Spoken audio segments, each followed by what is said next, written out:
Perkenalkan, nama saya Soputri Siringoringo dengan NIM 21030501. Di sini saya akan menjelaskan tentang daya serap air dan daya serap minyak. Daya serap air ialah salah satu karakteristik fisik yang berhubungan dengan sifat kelarutan antara tepung ketika ditambah dengan air. Daya serap air merupakan parameter yang menunjukkan besarnya kemampuan bahan menarik air di sekelilingnya untuk berikatan dengan partikel bahan. Semakin besar daya serap air, maka akan semakin mudah air terserap ke dalam tepung dan mengisi rongga di dalam granula pati. Pada mie, daya serap air yang dihasilkan sangat berhubungan dengan sifat degradasi pati. Semakin tinggi nilai dari daya serap air, maka akan menyebabkan mie yang dihasilkan akan mudah lunak saat direbus. Daya serap air yang tinggi pada mie ketika basah dipengaruhi oleh kandungan amilosa pada bahan baku yang digunakan, juga dapat meningkatkan kadar air.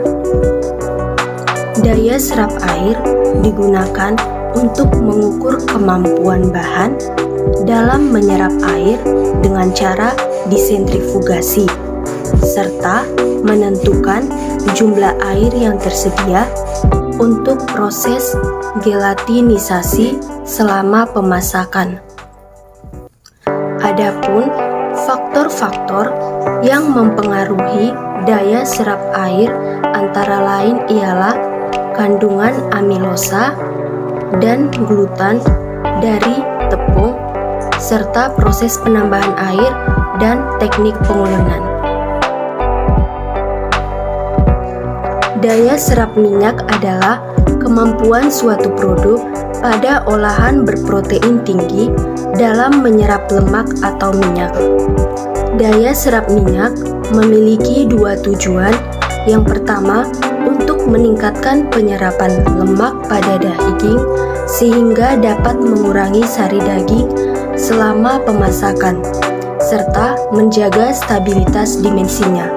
Yang kedua, untuk mencegah penyerapan lemak yang berlebihan, misalnya pada penggorengan, yaitu yang disebabkan karena terjadinya denaturasi protein oleh panas sehingga membentuk semacam lapisan pada permukaan bahan. Daya serap minyak dipengaruhi oleh viskositas.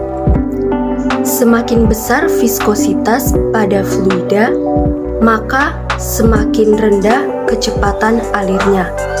Begitupun sebaliknya, yaitu semakin kecil viskositas pada fluida, maka akan semakin cepat kecepatan alirnya. Daya serap minyak juga dipengaruhi oleh titik asap. Minyak dengan titik asap yang tinggi memiliki daya serap yang rendah, dan begitu pula sebaliknya. Minyak dengan titik asap yang rendah memiliki daya serap yang tinggi. Selain itu, asam lemak bebas yang terbentuk selama penggorengan juga mempengaruhi titik asap minyak.